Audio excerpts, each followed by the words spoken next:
আজ আমি সপ্তম শ্রেণীর বিজ্ঞান বইয়ের প্রথম অধ্যায় অর্থাৎ নিম্ন শ্রেণীর জীব নিয়ে তোমাদের সাথে আলোচনা করব।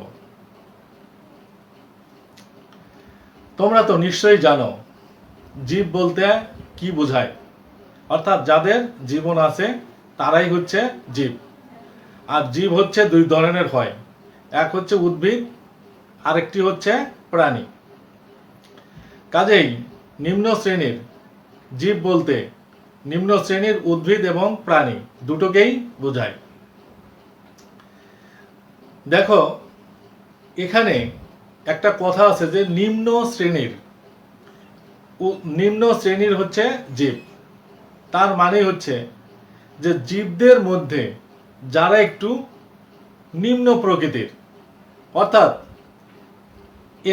এরা হচ্ছে অনেকগুলোই হচ্ছে।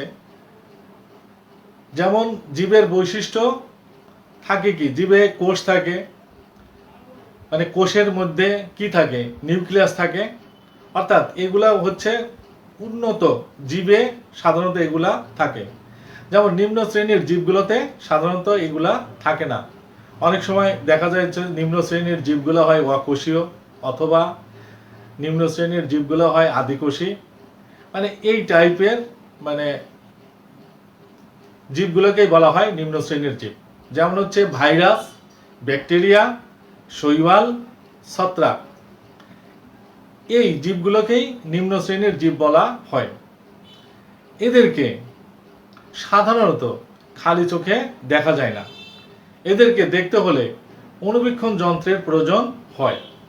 এই কারণেই নিম্ন শ্রেণীর জীবগুলোকে অণুজীবের অন্তর্ভুক্ত করা হয়েছে। দেখো, তাহলে আজকের আমাদের যে পাঠের উদ্দেশ্য হচ্ছে অণুজীব বা নিম্ন শ্রেণীর জীব বা অণুজীব কাকে বলে, অণুজীব জগৎ সম্পর্কে আমরা জানব এবং অণুজীব জগতের একটা শ্রেণীবিন্যাস আমরা দেখব।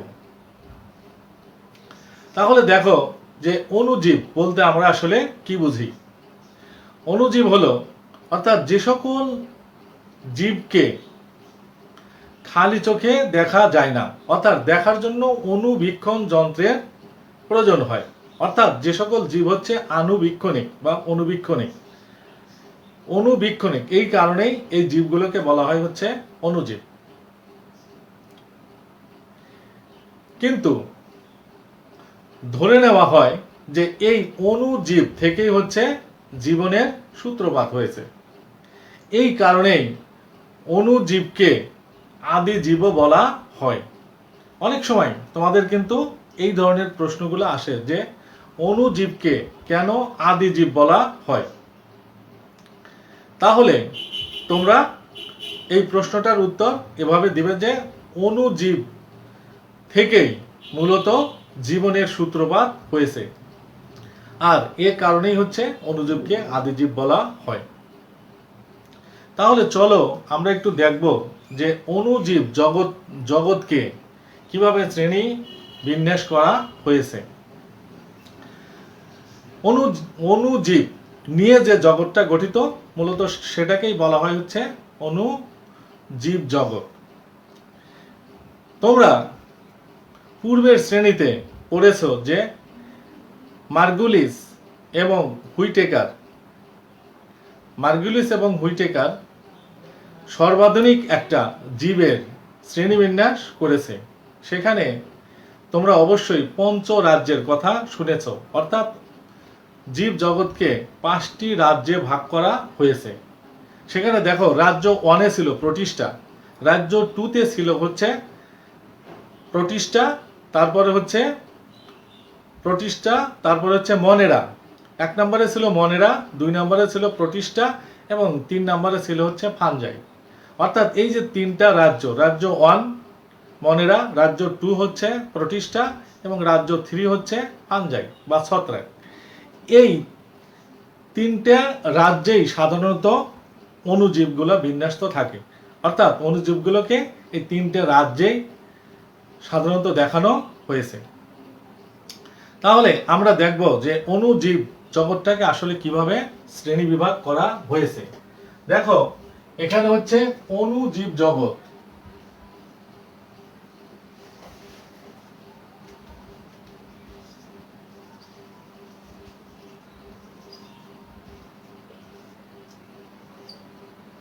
অণুজীব জগৎ। এই অণুজীব জগৎকে তিনটি রাজ্যে ভাগ করা হয়েছে। যেমন রাজ্য 1, এটা হচ্ছে তিনটি রাজ্যে ভাগ করা হয়েছে।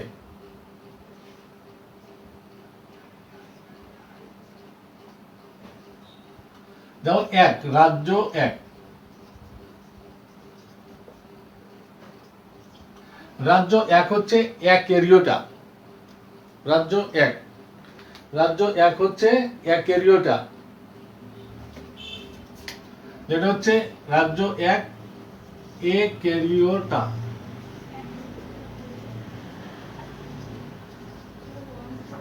রাজ্য 1 হচ্ছে অ্যাকেরিওটা। রাজ্য 2,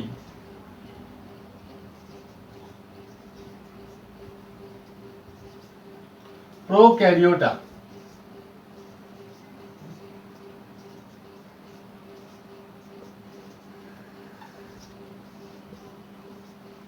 এবং রাজ্য 3,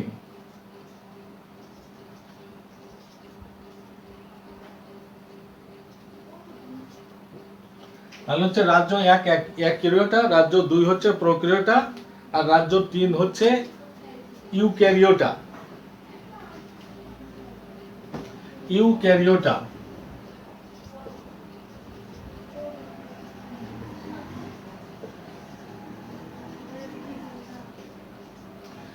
রাজ্য 3 হচ্ছে ইউক্যারিওটা। তাহলে তোমাদের যদি বলা হয় যে অণুজীব জগৎকে কয়টি রাজ্যে ভাগ করা হয়েছে এবং রাজ্যগুলো কি কি, তাহলে তোমাদের প্রশ্নের উত্তর হবে যে অণুজীব জগৎকে তিনটি রাজ্যে ভাগ করা হয়েছে। এক হচ্ছে রাজ্য 1 অ্যাকেরিওটা, রাজ্য 2 হচ্ছে প্রোক্যারিওটা এবং রাজ্য 3 হচ্ছে ইউক্যারিওটা। তাহলে আমরা দেখব যে এই যে রাজ্য 1, রাজ্য 2 এবং রাজ্য 3 অর্থাৎ অ্যাকেরিওটা, প্রোক্যারিওটা এবং ইউক্যারিওটা, এই রাজ্যগুলা জীবদের বৈশিষ্ট্য আসলে কেমন, তাহলে সেই বৈশিষ্ট্যগুলো আমরা একটু দেখব। এক এক করে আমরা বৈশিষ্ট্যগুলো একটু দেখে নিই। যেমন হচ্ছে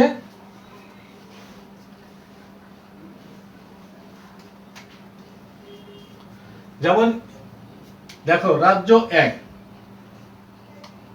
রাজ্য 1-এর যেমন 1 নাম্বার বৈশিষ্ট্য, 1 নাম্বার বৈশিষ্ট্য হচ্ছে এই রাজ্যের জীবগুলো হচ্ছে অকোষীয়। এই রাজ্যের জীবগুলো কি? 1 নাম্বার বৈশিষ্ট্য হচ্ছে অকোষীয়।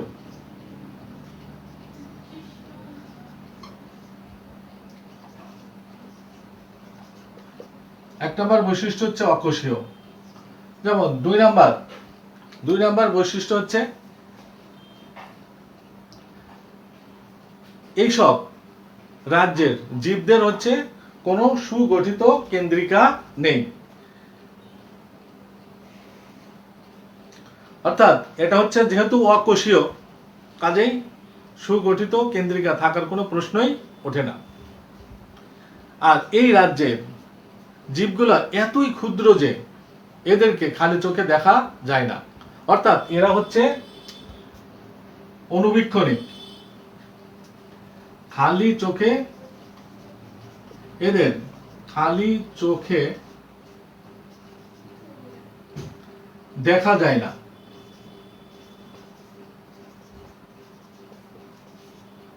খালি চোখে দেখা যায় না অর্থাৎ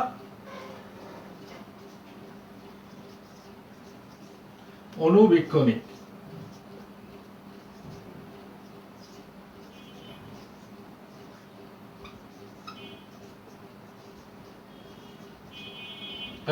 অর্থাৎ 1 নাম্বার বৈশিষ্ট্য হচ্ছে অকোষীয়, 2 নাম্বার বৈশিষ্ট্য হচ্ছে এদের খালি চোখে দেখা যায় না বা হচ্ছে অকোষীয়। অর্থাৎ এদের দেখতে হলে শক্তিশালী ইলেকট্রন মাইক্রোস্কোপের দরকার পড়ে। যেমন উদাহরণ হচ্ছে যেমন 3 উদাহরণ হচ্ছে ভাইরাস।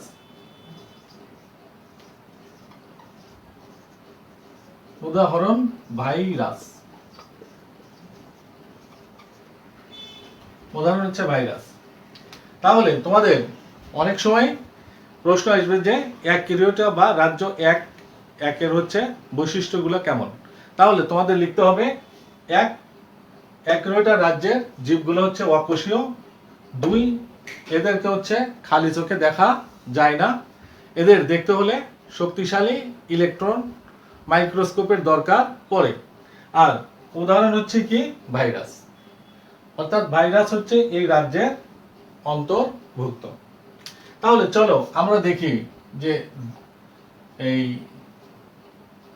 রাজ্য 2 অর্থাৎ প্রোক্যারিওটা রাজ্যের প্রাণীদের বৈশিষ্ট্য কেমন। যেমন এই রাজ্যের জীবদেরকে বলা হয় হচ্ছে আদিকোষী, অর্থাৎ এরা আদিকোষী। 1 নম্বর হচ্ছে আদিকোষী।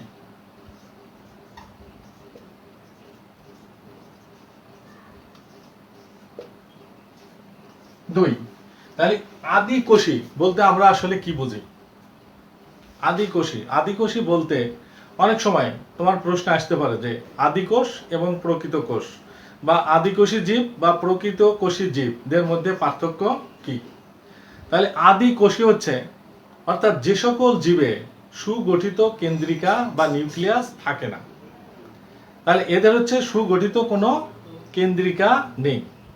তাহলে এখানে হচ্ছে 2 নাম্বার থাকবে হচ্ছে কি সুগঠিত কেন্দ্রিকা অনুপস্থিত বা সুগঠিত কেন্দ্রিকা থাকে না।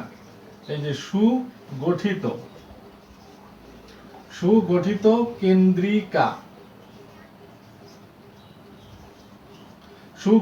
কেন্দ্রিকা নেই। আর 3 নাম্বার বৈশিষ্ট্য হচ্ছে এদের সুগঠিত কেন্দ্রিকা নেই।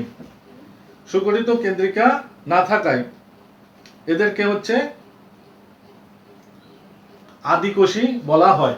এই কারণে আমি প্রথমেই বলেছি যে যাদের অর্থাৎ যে সকল জীবের সুগঠিত কেন্দ্রিকা থাকে না, কেন্দ্রিকা বা নিউক্লিয়াস থাকে না, তাদেরকে বলা হয় আদিকোষী জীব।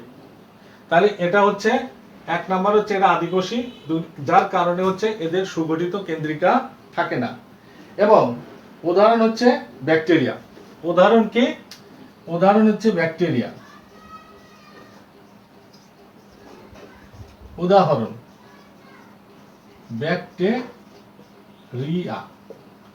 উদাহরণ হচ্ছে ব্যাকটেরিয়া। তাহলে এটা যেমন রাজ্য 2 বা প্রোক্যারিওটা, তাহলে তোমাদের কি লিখতে হবে, যেমন এই রাজ্যের জীবদেরকে আদিকোষী জীব বলা হয়।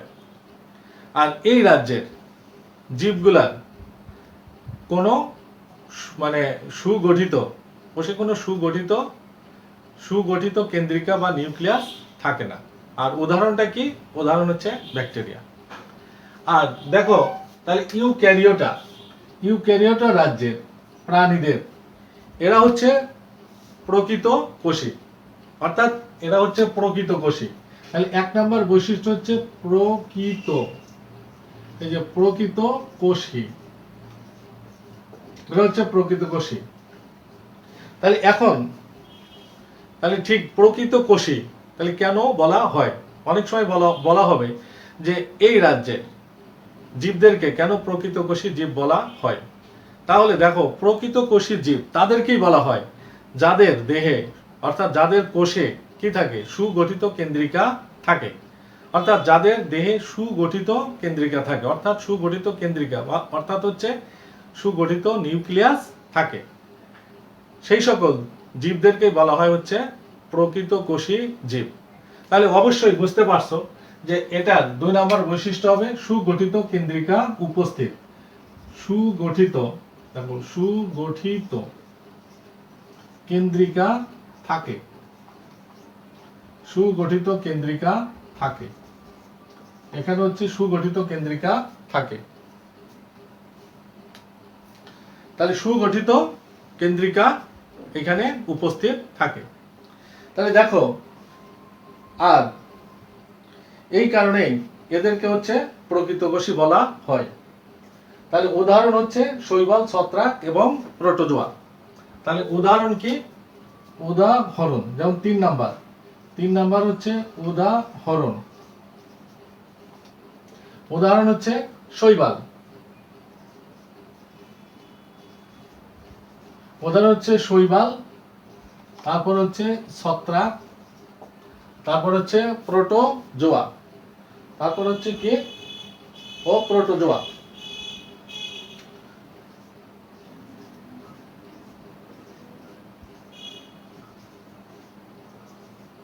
প্রোটোজোয়া ইত্যাদি।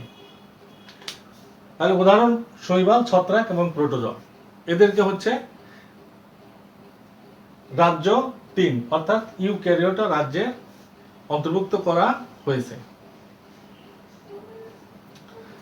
তাহলে দেখো, তাহলে আমরা দেখলাম যে অণুজীব জগৎকে হচ্ছে 3টি রাজ্যে ভাগ করা হয়েছে এবং রাজ্যগুলোর বৈশিষ্ট্য কেমন এটাও কিন্তু আমরা দেখলাম যে কোন রাজ্যের বৈশিষ্ট্য কেমন এবং কোন রাজ্যের উদাহরণ কেমন। প্রিয় শিক্ষার্থীবৃন্দ, তাহলে আমরা এখন দেখব যে এই রাজ্যের অর্থাৎ রাজ্য 1-এর যে জীবটা সেটা হচ্ছে ভাইরাস। তাহলে এই ভাইরাস সম্পর্কে আমরা একটু বিস্তারিত দেখব যে ভাইরাস কি, ভাইরাসের বৈশিষ্ট্য কেমন, অর্থাৎ ভাইরাস মানে মানুষের জন্য কি কি ক্ষতি করে বা জীবের কি কি ক্ষতি করে, এই জিনিসগুলো অর্থাৎ এই ভাইরাসের হচ্ছে ক্ষতিকর ভূমিকাগুলো আমরা একটু দেখব।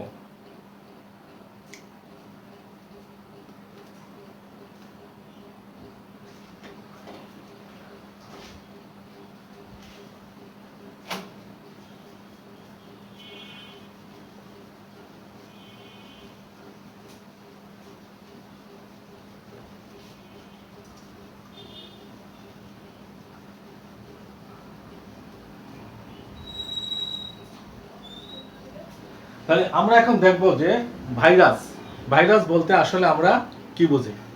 দেখো, ভাইরাস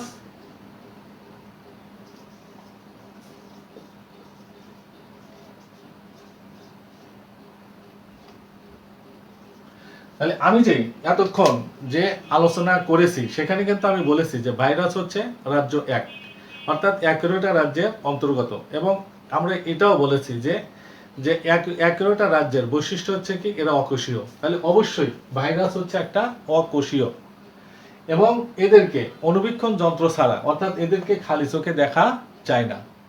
তাহলে ভাইরাস হচ্ছে একটা অণুজীব অর্থাৎ সরলতম একটা অণুজীব যারা হচ্ছে অকোষীয় এবং যাদেরকে খালি চোখে দেখা যায় না অর্থাৎ অণুবীক্ষণী। তাহলে দেখো, আমরা এভাবে এই ভাইরাসের সংজ্ঞাটা দিতে পারি যে ভাইরাস হলো অকোষীয় সরলতম অণুজীব যাদেরকে খালি চোখে দেখা যায় না, দেখতে হলে অণুবীক্ষণ যন্ত্রের প্রয়োজন পড়ে। আর আমরা কিন্তু প্রথমেই বলেছি যে ভাইরাস হচ্ছে কি একটা অকোষীয় অর্থাৎ এদের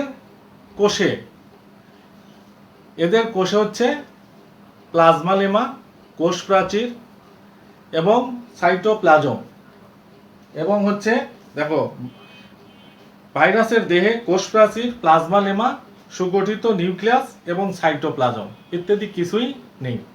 তাহলে চলো আমরা এক এক করে ভাইরাসের তাহলে বৈশিষ্ট্যগুলো আমরা একটু দেখি যে ভাইরাসের বৈশিষ্ট্য। যেমন 1 নাম্বার বৈশিষ্ট্য হচ্ছে ভাইরাস হচ্ছে অকোষীয়। ভাইরাস হচ্ছে অকোষীয় সরলতম জীব। তাহলে 1। তারপরে 2 নম্বরে আমরা কি লিখতে পারি যে এরা হচ্ছে অণুবীক্ষণী। এরা হচ্ছে অণুবীক্ষণী।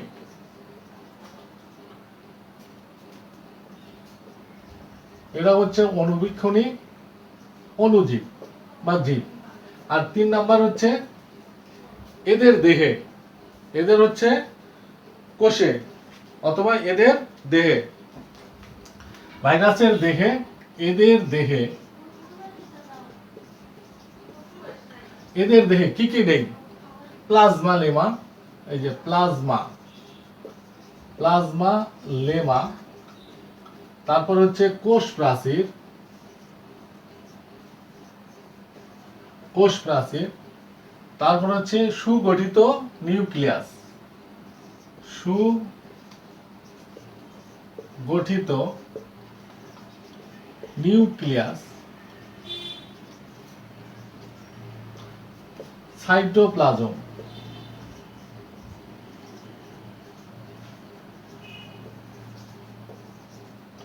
সাইটোপ্লাজম নেই। এই কারণে এদেরকে কিন্তু অকোষীয় বলা হয়। অনেক সময় তোমাদের প্রশ্ন আসবে যে ভাইরাসকে অকোষীয় জীব বলা হয় কেন? তাহলে দেখো, এটা হচ্ছে কি ভাইরাসের দেহে প্লাজমা লেমা, কোষ প্রাচীর, সুগঠিত নিউক্লিয়াস এবং হচ্ছে সাইটোপ্লাজম ইত্যাদি কিছুই নেই। এই কারণেই হচ্ছে এদেরকে কি বলা হয়? এদেরকে হচ্ছে অকোষীয় জীব বলা হয়। আর এই ভাইরাসের দেহটা তাহলে কি দ্বারা তৈরি? তাহলে ভাইরাসের দেহ হচ্ছে নিউক্লিক অ্যাসিড এবং প্রোটিন দ্বারা তৈরি। তাহলে এদের দেহ, তাহলে দেখো 4 নাম্বার যে এটা হবে যে এদের দেহ, এদের দেহ নিউক্লিক অ্যাসিড,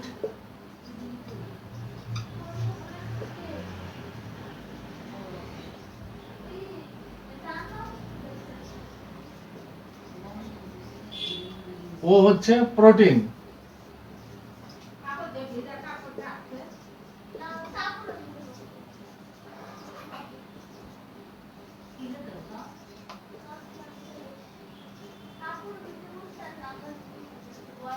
এদের দেহ হচ্ছে নিউক্লিক অ্যাসিড ও প্রোটিন আবরণী দ্বারা গঠিত। দেখো এই যে নিউক্লিক অ্যাসিড, তাহলে নিউক্লিক অ্যাসিড আছে হচ্ছে দুই ধরনের, একটা হচ্ছে ডিএনএ আর একটা হচ্ছে আরএনএ, অর্থাৎ ডিঅক্সিরাইবো নিউক্লিক অ্যাসিড এবং রাইবো নিউক্লিক অ্যাসিড, অর্থাৎ এই দুই ধরনের অ্যাসিড অর্থাৎ নিউক্লিক অ্যাসিড এবং প্রোটিন আবরণী দ্বারা এদের দেহ গঠিত। দেখো এদের দেহ থেকে এই প্রোটিন আবরণী যখন প্রোটিন আবরণী যখন খুলে যাবে বা খসে যাবে, তখন কিন্তু এরা তাদের জীবনের সকল অস্তিত্বই হারিয়ে ফেলে। এরা হচ্ছে সকল অস্তিত্বই তখন এরা হারিয়ে ফেলে। তাহলে প্রোটিন আবরণী যখন এদের দেহ থেকে খুলে যায়, তাহলে এরা হচ্ছে তাদের জীবনের সকল লক্ষণ হারিয়ে ফেলে। আবার যখন প্রোটিন আবরণী পুনরায় গঠন করে, তখন কিন্তু আবার তারা জীবনের সমস্ত লক্ষণই ফিরে পায়। তাহলে এই কথাগুলো অনেক সময় আসে যে তোমাদের অনেক সময় বলা হয় যে ভাইরাসকে প্রকৃত অণুজীব বলা হয় কেন? অর্থাৎ এই কারণে, অর্থাৎ ভাইরাস হচ্ছে কি অন্যের দেহে হচ্ছে, এটা দেখো যে ভাইরাস হচ্ছে কি এই যে যখনই এদের আমিষ আবরণ থেকে নিউক্লিক অ্যাসিড বের হয়ে গেলে এরা জীবনের সকল লক্ষণ হারিয়ে ফেলে। তবে অন্য জীবদেহে যেই মাত্র আমিষ আবরণ ও নিউক্লিক অ্যাসিডকে একত্র করা হয়, তখনই এরা জীবনের সকল লক্ষণ হচ্ছে ফিরে পায়। অর্থাৎ জীবিত জীবদেহ ছাড়া বা জীবদেহের বাইরে এরা জীবনের কোনো লক্ষণই প্রকাশ করে না। এ কারণেই হচ্ছে ভাইরাসকে প্রকৃত অণুজীব বলা হয়। অর্থাৎ ভাইরাস হচ্ছে প্রকৃত অণুজীব। যেমন 5 নাম্বার, তাহলে এটা লিখতে পারো যে এরা, অর্থাৎ ভাইরাস হচ্ছে প্রকৃত অণুজীব। এরা হচ্ছে জীবিত জীবদেহ ছাড়া এরা হচ্ছে জীবনের কোনো লক্ষণই প্রকাশ করে না। এই কারণেই এদেরকে প্রকৃত অণুজীব বলা হয়। এই যে ভাইরাস, এই ভাইরাস কিন্তু মানব দেহে বা উদ্ভিদ দেহে বিভিন্ন ধরনের রোগ সৃষ্টি করতে পারে।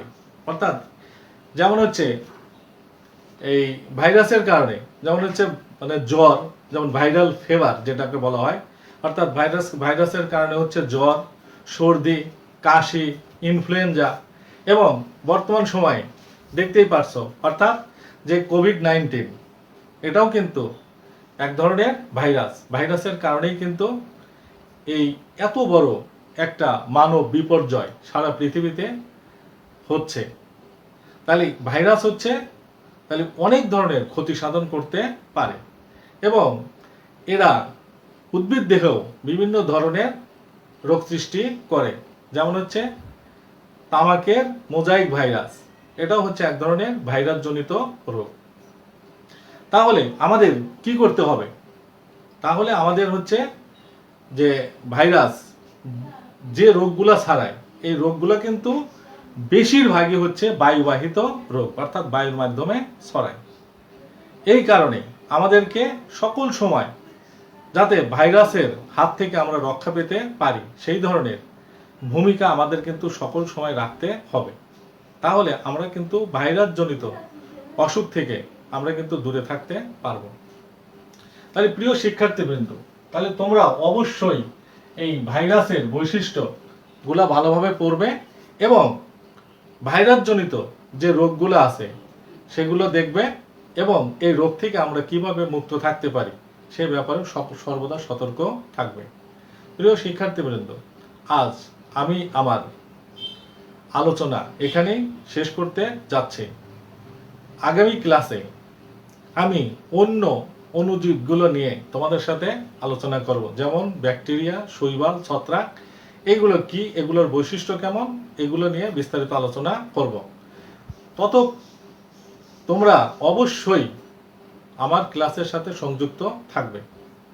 তোমাদের সুস্বাস্থ্য এবং দীর্ঘায়ু কামনা করে আজকের মতন এখানেই শেষ করছি। খোদা হাফেজ।